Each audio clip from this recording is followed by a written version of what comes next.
Delhi assembly ఎన్నికల్లో సత్తా చాటిన బీజేపీ 48 సీట్లలో విజయ దుందుబి మోగించి 27 ఏళ్ల తర్వాత అధికార పీఠాన్ని కైవసం చేసుకుంది.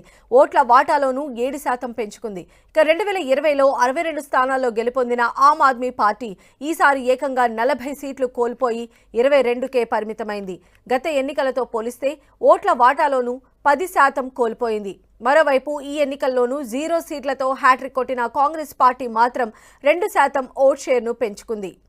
2015 ఎన్నికల్లో కేజ్రీవాల్ పార్టీ 54.5% ఓట్లు సాధించింది. 70 సీట్లలో ఏకంగా 67 స్థానాలను తన ఖాతాలో వేసుకుంది. 2020 అసెంబ్లీ ఎన్నికల సమయంలో ఆప్ వాటా 53.57%గా ఉంది.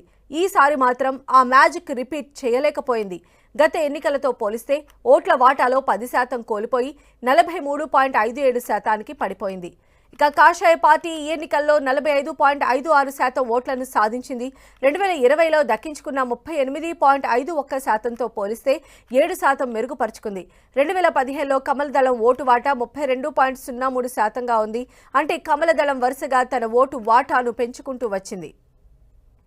మరోవైపు ఢిల్లీలో 1998 నుంచి 2013 వరకు వరుసగా 15 ఏళ్లు అధికారంలో ఉన్న కాంగ్రెస్ ఈ ఎన్నికల్లోనూ ఎలాంటి ప్రభావం చూపలేకపోయింది. కేవలం 6.34% ఓట్లు మాత్రమే దక్కించుకుంది. గత ఎన్నికల్లో సాధించిన 4.3%తో పోలిస్తే ఈసారి 2% పెరగడం ఆ పార్టీకి కాస్త ఊరటనిస్తోంది.